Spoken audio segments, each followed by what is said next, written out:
Nassim, a Raposa Vermelha. É um livro da autoria de António Lins Galamba, com ilustração de Bruno Ferraz.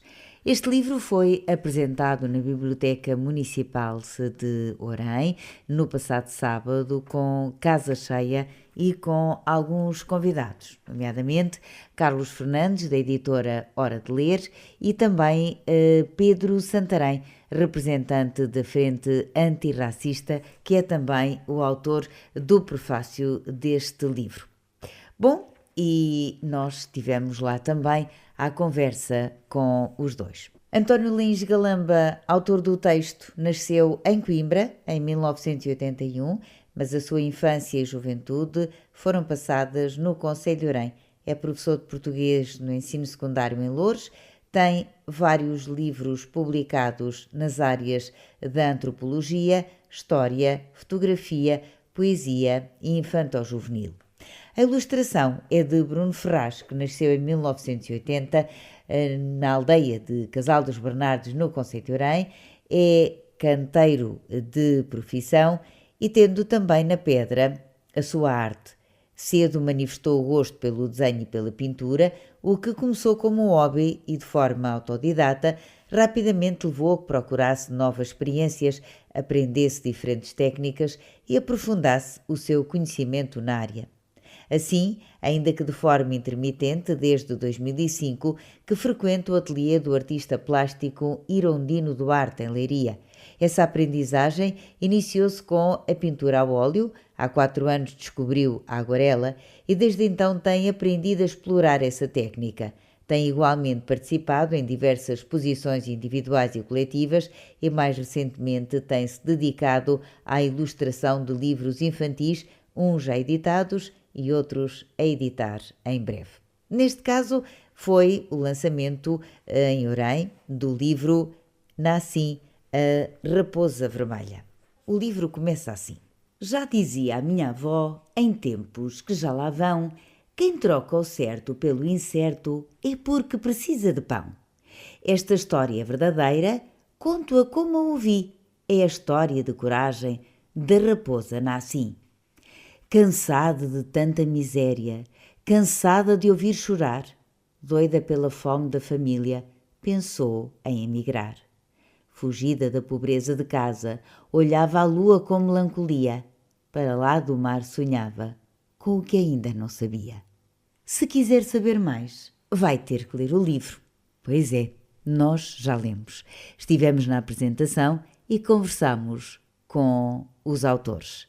Nas nossas conversas, sempre muito informais. António Lins Galamba, mais um livro. Agora a história do Nassim. Neste caso é Nassim, a Raposa Vermelha. Não sei bem qual é a história que vai querer depois contar-nos. Mas aquilo que eu lhe pedia tinha que ser. Como é que aparece a ideia para a história do livro? Porque até já a conhecemos mais ou menos, mas não quero mais lembrar. Obrigado. Olha, isto tem uma história que é paralela. Tem a história do facto de ser raposa e o facto de ser raposa vermelha. Comecemos pela raposa e porque é que um livro que faço com o Bruno, o nosso primeiro livro, acaba por ter como personagem uma raposa. Eu conheci, embora tenhamos sido... Acho que já falámos sobre isto até. Era o que eu estava a dizer. A gente já conhece a história, mas de qualquer das formas não quer demais. Ok, não é? Pronto. Sim. Eu e o Bruno fomos colegas de escola, temos um ano de diferença, ele é mais velho que eu, um ano. Mas, na verdade, nós somos amigos de uma forma mais recente, portanto, é quase que o início deste livro. O Bruno ia publicando nas redes sociais umas coisas que ia fazendo e páginas tantas aparece-me uma raposa a olhar com ar luzíssimo para umas uvas, que fazia lembrar aquela célebre frase, a fábula do La Fontaine. E eu fiz um comentário qualquer, já não sei como é que foi, conversa puxa conversa.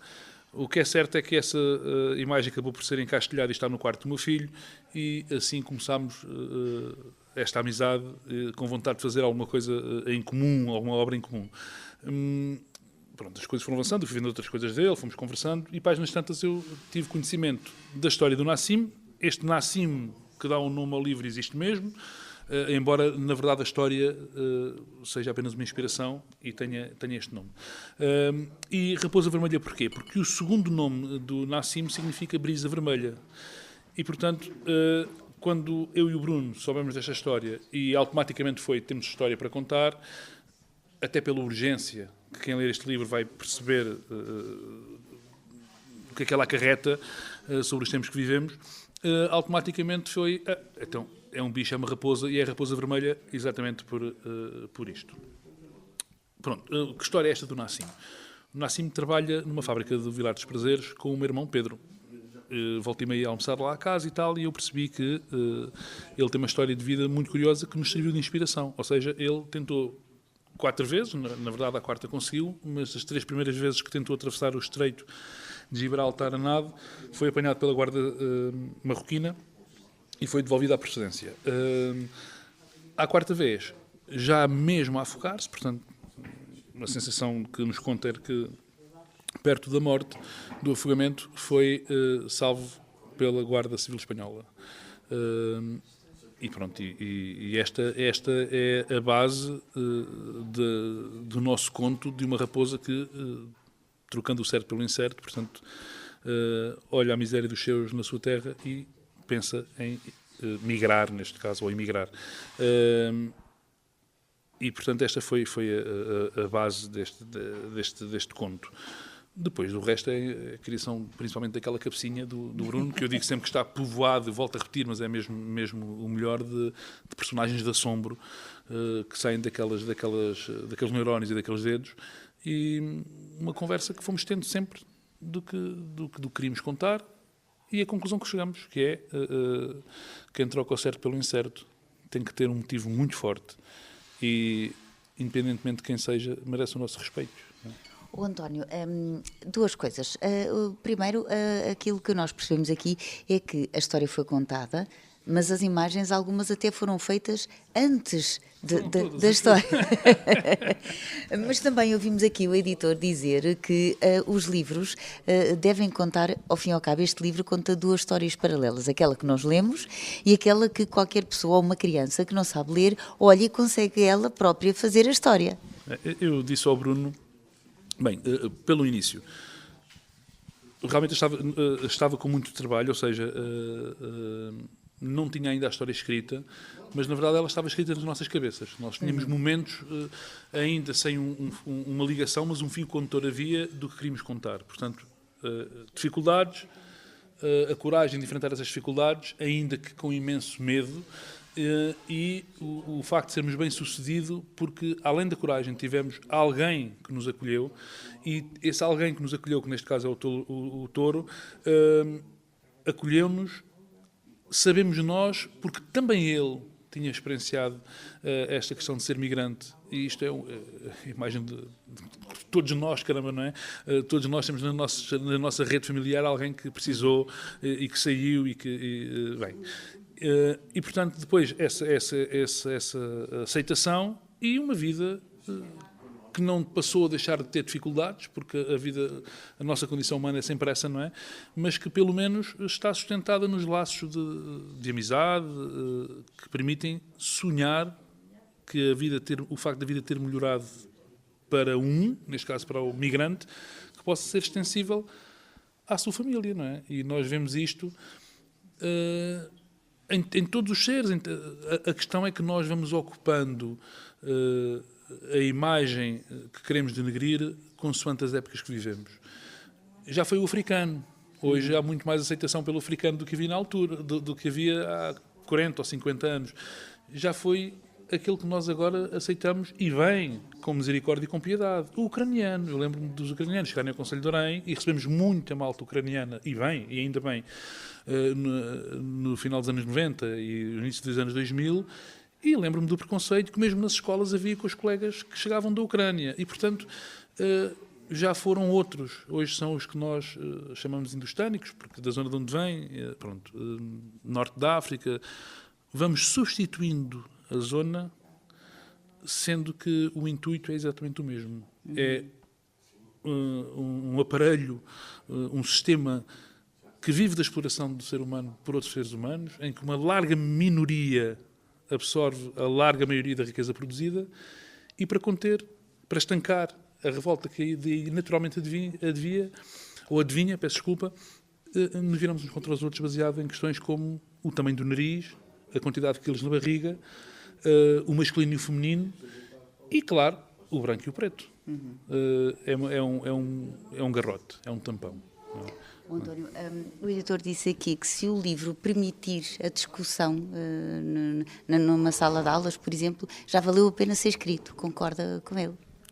Concordo, até porque... E foi com esse intuito que ele foi escrito também? Nós o que quisemos claramente... Bem, primeiro, não sou hipócrita, não é? Acima de tudo, deu muito prazer ver a criação do Bruno e deu muito prazer escrever esta história com o Bruno e esta parte narcísica, egocêntrica de ter um livro com um artista que admiramos, ponto final, não é? Tenho tido a sorte de ter com outros, mas gosto muito do trabalho do Bruno. Mas o Bruno é um tipo muito sensível e saberá, ou sabemos, os tempos difíceis que vivemos. Não é? Ele tem filhos, eu filhos tenho, nós temos televisão, nós temos rádio, nós temos redes sociais e percebemos o que se está a passar, por exemplo, neste momento nas escolas, mesmo entre as tenras infâncias, é já assustador. Os miúdos não saem às pedras, é o que eu vejo em casa e o que reproduzem. Vem na senda daquilo que dizia da manipulação de massas, não é? E nós temos o comentário racista e xenófobo já com uma naturalidade que é assustadora, não é? Assustadora. E portanto, António, sendo professor, assiste a muitos diálogos nesse sentido. Sim, e o mais assustador nisto, com isto não conspurco todos os outros que combatem de alguma forma, ou às vezes até apenas uma repreensão, não pelo o significado das palavras, pelo tom em que são ditos, não é? Às vezes vamos um bocadinho por aí. Mas o mais assustador é que há quem esteja em ambiente escolar e que tenha, e eu já sofri disso, não é? Alguém que me diga, sim, mas todas as opiniões são respeitáveis. Claro, desde que sejam opiniões. O racismo não é uma opinião, é um crime. Não é? E isto não precisam de dizer que é constitucional, que é de lei, porque nós não precisamos de lei para ter bom senso e humanidade. Não é? O outro merece o meu respeito porque existe. Ponto. O resto são questões que são completamente secundárias e que apenas ele dizem respeito, que não dizem respeito a mim. Não é? É aquela questão se os direitos obrigam. Não é? Os direitos não obrigam, os direitos permitem. Não é? E, portanto, acho que a urgência deste livro vem, sendo uma gota d'água ou não, no combate desta ideia. Que se possa falar claro. E minimizar um bocadinho aquilo que se está a tornar hoje em dia. Eu sou também professor numa escola com uma realidade social muito diferente. Tenho contrato numa escola, portanto sou professor de quadro numa escola, mas vou dar umas aulas numa escola profissional que tem um ambiente muito diferente, social, económico, muito diferente daquela onde eu estou a maioria do meu tempo. E eu vejo miúdos têm esta dimensão. Há miúdos que às vezes me faltam e eu pergunto onde é que está a fulano tal. Setor, foi apanhado ontem, foi dentro. Mas estes miúdos que têm esta vida, ou o pai foi preso e, portanto, teve que deixar de estudar para isso ajudar a mãe, ou o contrário, não é? Muitos destes miúdos repercutem no seu discurso estas marcas de racismo entranhado, sendo que o colega do lado é o brasileiro, ou é o angolano, ou é o indiano. Mas depois há aquela ideia, que eu comparo sempre, e vão-me permitir, um bocadinho no Conselho de Orem, quando toda a gente dizia o Dr. Sérgio Ribeiro seria o melhor Presidente da Câmara, mas é comunista. E aqui é a mesma coisa. Os brasileiros são todos maus. Então, mas tens um ao lado. Mas este é diferente. E isto é um discurso constantemente repetido, não é? Bem, e utilizado por quem ganha com ele, não é? Ou usa dele para ganhar com ele. António, é também importante para si que seja um livro recomendado, por exemplo, pela Frente contra o Racismo. A Frente e por isso vos convidou para estar aqui representados.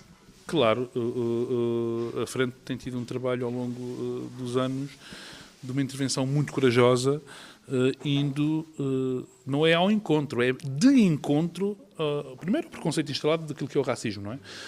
E segundo, de aqueles que, usando até do diferencialismo de poder que ocupam na sociedade portuguesa, têm servido para denegrir gente que está na frente há uma data de anos, de uma forma desinteressada economicamente, mas muito interessada humanamente. Esta questão dos valores é muito importante, não é? Estes militantes da frente que hoje nos acompanharam são gente que... não vamos mais longe, não é?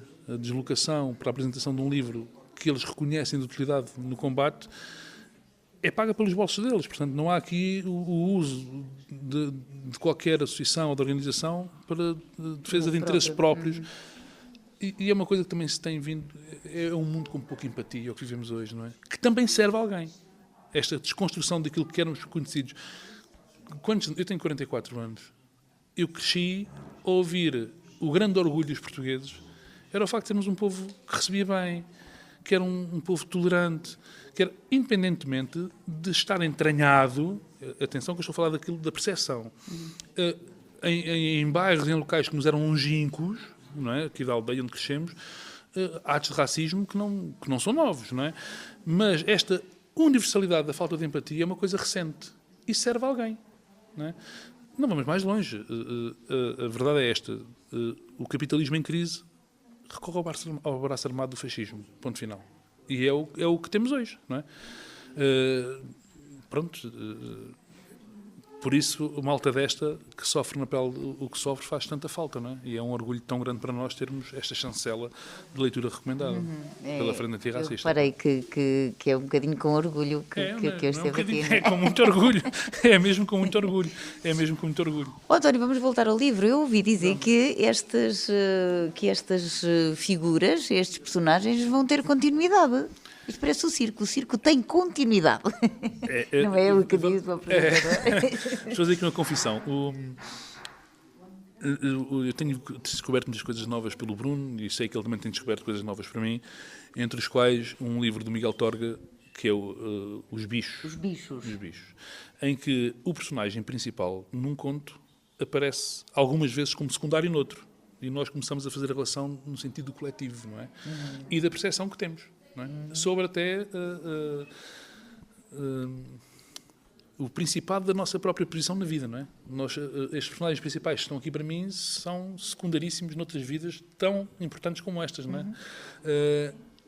E este Nassim está aqui com uma data de gente, gente, que também terão coisas para contar e também terão histórias desta dimensão ou de outra dimensão para nos dizer. O que eu e o Bruno, e ele vai com certeza comprovar isto, queremos é que eles sejam sempre frutos de trabalho de terreno, de ouvir os outros, de ouvir a história dos outros, como foi este do Nassim. Nós não contámos a história do Nassim, cidadão que nós conhecemos, cidadão marroquino e agora português, que vive no nosso concelho. Ele foi apenas o gatilho.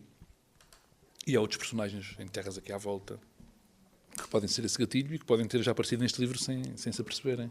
E acho que é um bocadinho por aí.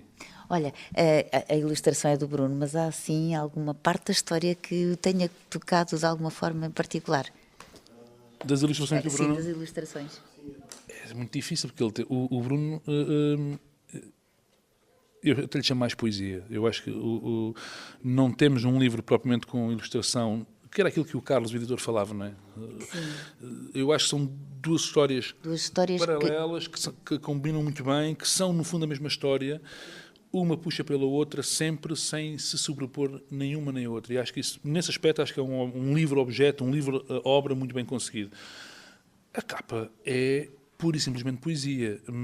Há aqui outras que gosto muito. Acho que esta alegria... Este vendaval que aqui vai, uma raposa quase com juba, não é? Com o vento a puxar para trás, com a gaita de foles, o violino, é uma imagem que gosto muito. Mas volto a dizer o mesmo, eu não encontro neste livro, com exceção de uma imagem, que é claramente de uma ilustração infantil, se assim lhe quiserem chamar, que é quando ele se prepara para mergulhar, que é esta. Olha, mas explique-me lá, isto acho que foi motivo de discussão, é que aqui a raposa Nassim tem calções, e ele não queria... Mas porquê é que vem aqui a história dos calções? Bem, na verdade, quando o Bruno, nós íamos conversando, e ele tinha coisas feitas, e já... o trabalho já realizado, ainda não estava a escrita feita. No fundo, há uma altura em que eu achei que talvez fosse necessário haver uma ilustração realmente mais infantil, no sentido de ser mais os miúdos ficarem a achar graça, para que, eu não sei se seria perder, talvez fosse até, era um dispersar poético muito grande. As ilustrações do Bruno têm uma profundidade poética que aliás, que o texto não alcança, e não digo isto com falsa humildade, não é nada disso, é mesmo o ter a noção do que tenho à frente. Não me menorizo por isso, nem o maximalizo ele por isto. É ter noção clara daquilo que tenho à frente. E páginas tantas, eu achei que, porque também tenho filhos, também trabalho com crianças, e portanto tenho uma certa ideia do que eles gostam, que talvez fosse preciso aqui alguma coisa que nos chamasse realmente à história infantil, para que isto não fosse o entrar na expressão poética que estas imagens, até aqui todas elas trazem. Não é? Aliás, algumas já estavam feitas, não por esta ordem, não é? Isto são imagens muito bonitas, mas são muito poéticas, não é?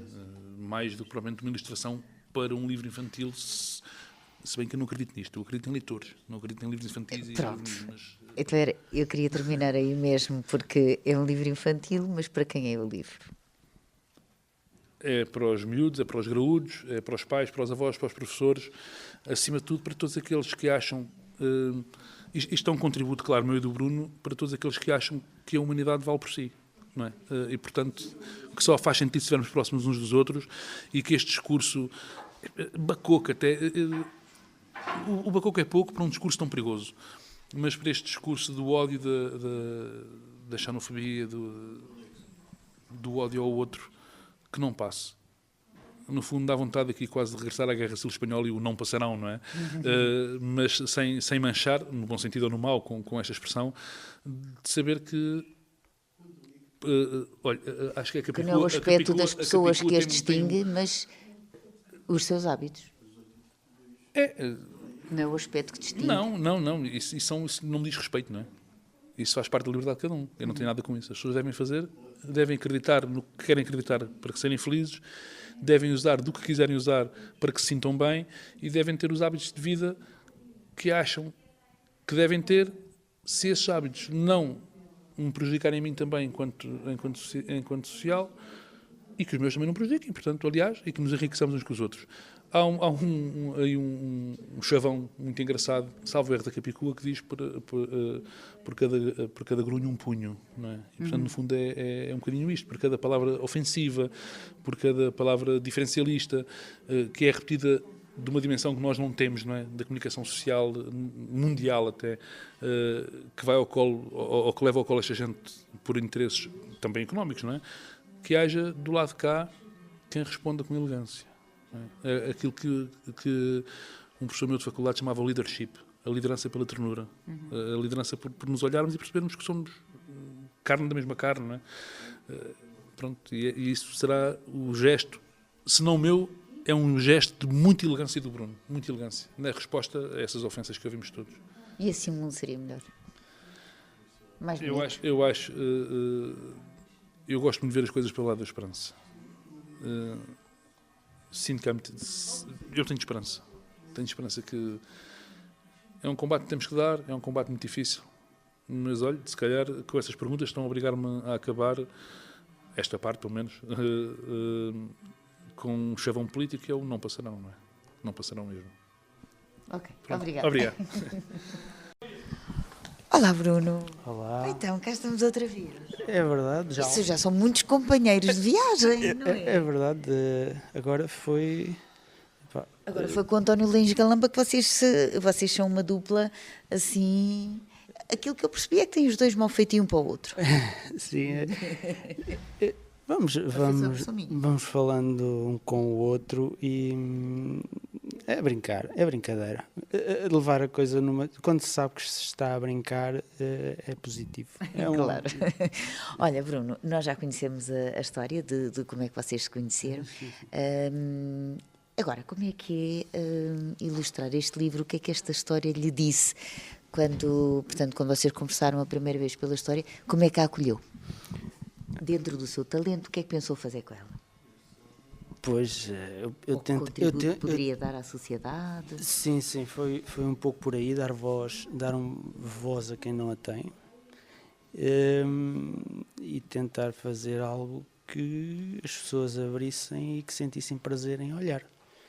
Mas em relação ao Nassim foi este, em relação à Joaninha ou ao Corvo, é sempre uma de tentar que as pessoas olhem, eu faço isto com satisfação minha de fazer, mas também é um livro para dar aos outros, mas se eu não me identificasse com o que estava feito, não fazia sentido ser eu a fazer. Há tantas pessoas a fazer e fazer bem. Eu só enquanto não é apresentado. Depois de ser apresentado e sair para o público já é de cada um e cada um interpreta os desenhos à sua maneira. Claro. Não quer dizer que seja exatamente com o sentimento com que o Bruno fez. Sim. Se calhar eu olho e vejo outra coisa, não é? Mas a magia, a magia é mesmo essa, é cada um interpretar e levar para um campo de imaginação que não esteja tudo descarrapachado e que permita sonhar. Bruno, este livro foi feito um bocadinho assim a paralelo. Portanto, acho que o Bruno está habituado a dar-lhe uma história e o Bruno ilustra essa história. Este aqui não, foi mesmo assim aquilo que se chama um trabalho de equipa. Foram conversando e foram fazendo as duas coisas, assim, umas vezes, a maior parte das vezes, era primeiro pintar e depois escrever. Não, ele não escreveu nada. Os desenhos foi, até ao último desenho, ele não tinha escrito nada. mas pronto, nós falámos muito, conversámos muito sobre cada ilustração, como é que ia... Olha, estou a pensar fazer isto. E ele, muitas vezes, apresentava-lhe 2 ou 3 esboços da mesma situação e ele dava-me... A liberdade criativa foi minha, eu é que escolhi os personagens, quem é que era quem. Ele deu o nome ao touro, ao Lourenço, mas tirando isso, é que decidi que era um touro, que era um coelho que está no violino, que é um bode que está... A ideia da gaita de foles é dele, mas o animal foi eu que escolhi. E a ideia... Fomos partilhando ideias. Não havia texto, mas havia muitas ideias, sabíamos o que é que queríamos, até ao afogamento, porque era quase, ele chegar quase morto à praia, até aí sabíamos o que é que queríamos fazer. Depois daí para a frente deixámos-nos levar um pouco pelo sonho e pela vossa criatividade pela também, criatividade, sim, e pronto, mas houve muitas, nem eu sempre concordava com ele, nem ele sempre concordava comigo, mas acho que isso faz parte. Isso é saudável. Exatamente. Bruno, nós temos aqui várias personagens e uma delas é um touro que está envolvido no salvamento, ao fim e ao cabo, e explicou aqui na apresentação porque é que era o touro. Porquê é que é o touro? Então, o touro nasce da ideia do animal ibérico, porque o Nassim, falamos na Raposa Vermelha, a história, ela está do outro lado do mar e passa para cá.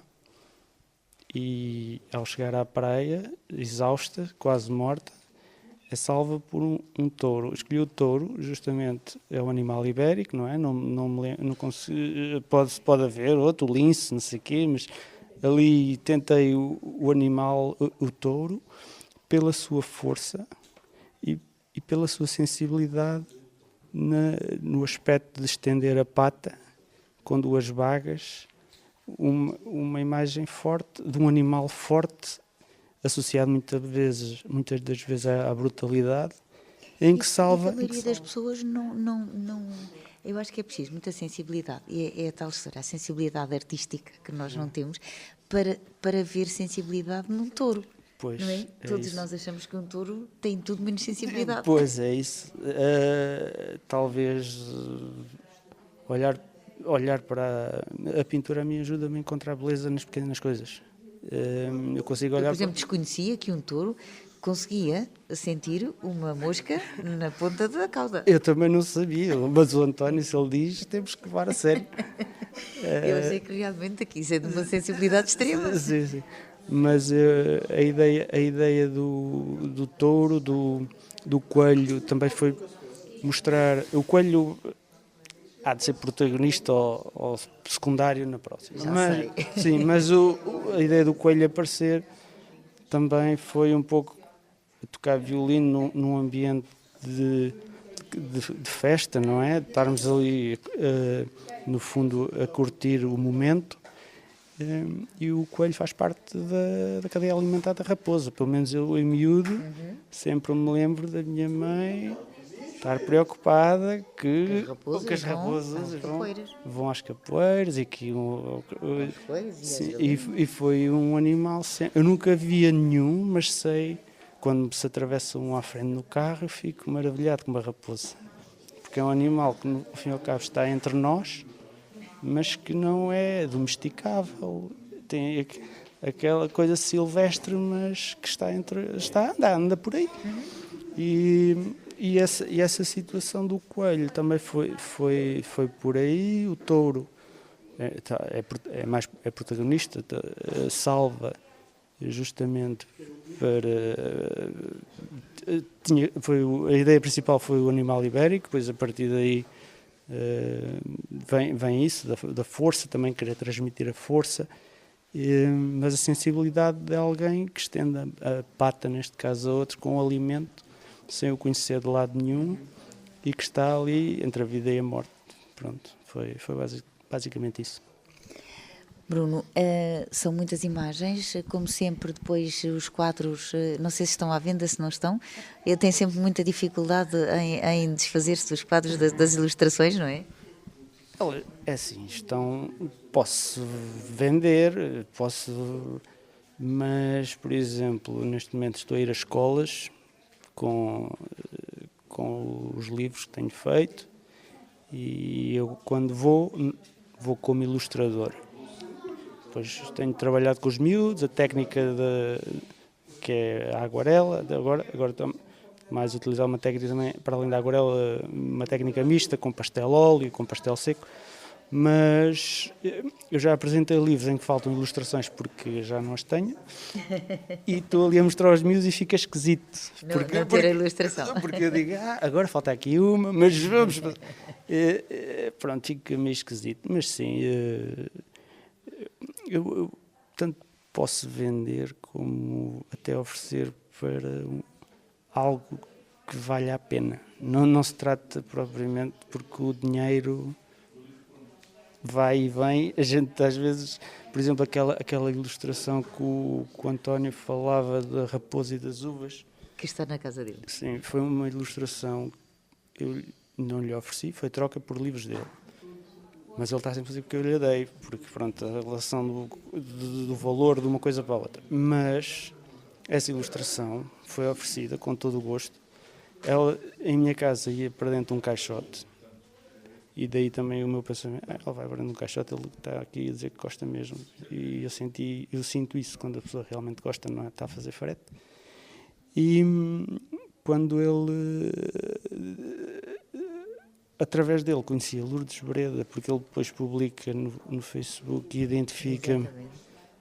A verdade é que foi ao fim e ao cabo essa raposa e esse vosso reencontro que levou o Bruno onde está hoje. Exatamente. Ou seja, isso traz... Portanto, a raposa ficará sempre a marcar a sua vida. Claro, transformou-me completamente para o que está a acontecer hoje. E hoje estou muito feliz. Eu, por norma, não sou uma pessoa feliz, mas sinto-me que estou a viver dos melhores momentos da minha vida. Para além de todas as ilustrações e todos os trabalhos, de fazer também este trabalho em conjunto com o António Lins Galamba, não é? Exatamente. E foi esse tal trabalho que me abriu as portas, entre aspas, porque quando eu conheço... E falar aqui um pouco da Lourdes, quando o Sousa Dias me convida, eu percebi que foi o Gabriel Lagarde que apresentou, disse, vê lá o trabalho deste rapaz. Exatamente.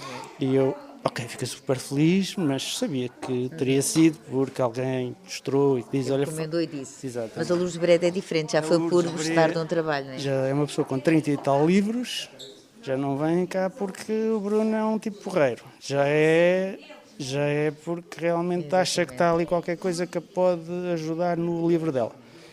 E isso fez mudar a minha forma também de ganhar confiança. Ganhei mais confiança. Pronto, foi. E esse livro, e essa ilustração está marcada por isso, por essa energia positiva.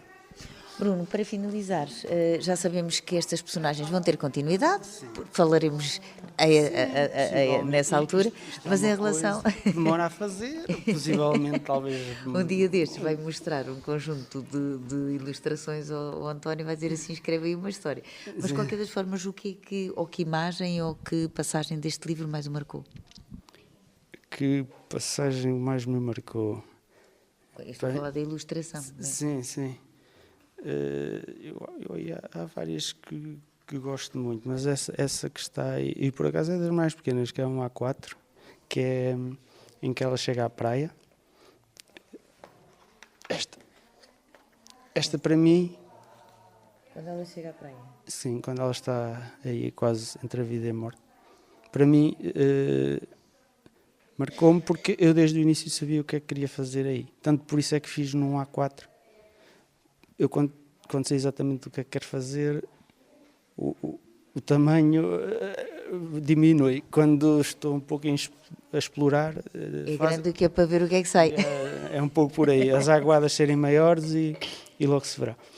Eu aí queria fazer... Pronto, eu para fazer uma ilustração tenho que pesquisar um bocado. E então vi muita raposa morta no Google, atropeladas à borda da estrada e não sei o quê. E foi aí que se inspirou para Foi- fazer ela foi um pouco- chegada à praia. Um pouco por aí e tentar encontrar uma que transmitisse serenidade. Ao fim e ao cabo está... Quase morremos, está serena. Está serena. E foi... Pronto, não está ali em sofrimento. Pronto, e tivemos depois a seguinte, quando ele salva, também... Ok. Nesta, Sim, quando já aparece o touro. sim, quando já está o touro, em que ela salta, esta fase, o António queria que fosse por causa do alimento, eu queria que ela estivesse assustada por ter visto alguém diferente. Uhum. Mas fui na ideia dele que se não teria que colocar aqui as bagas ou assim, porque ela não as comeu. Sim. Mas pronto, foi aqui, porque foi esta parte também transporta a história do que nós conhecíamos da história do Nassim para a nossa imaginação do que é que aconteceu daqui para a frente. Pronto, e foi essa parte que mais me marcou, porque até ali tínhamos as ideias muito claras. Depois aí isso era, E depois era a ali- vossa imaginação. Depois ali era um passar a outra dimensão, que é da imaginação, se bem que, está para trás também, imaginamos que quando se corre esse risco todo, é o sonho positivo, imaginar que está algo do outro lado que nós deste lado não temos, o sonho negativo de tentar atravessar e poder... Ao fim e ao cabo, é muita poesia nestes desenhos. Sim, agora ela também permite isso, porque tem um descontrole que eu gosto. Já falamos sobre isso, sobre o facto de no início até me deixar um bocado frustrado, mas neste momento deixo-me levar e acho que está a E está a funcionar. viver um momento bom. Parabéns, Bruno. Obrigado. Ficamos à espera do próximo. Sim, tenho aí... Pronto, este ano é o 4º livro que estou a apresentar aqui, também agradecer à Câmara Municipal de Orem sempre por me abrir as portas. Eu nunca tive a ambição de fazer livros, mas agora estou a adorar. Maravilha. E é isso que importa. Exatamente. Obrigada, Bruno. e Obrigado. parabéns. Obrigado. Nassim, a Raposa Vermelha, o livro infantil que foi apresentado no passado sábado em Orem, na Biblioteca Municipal, e onde nós tivemos, de uma forma muito informal, a conversa com os autores. O autor do texto, António Laínez Galamba, e o autor da ilustração, o Bruno Ferraz. Como sempre, foi um prazer andar por lá.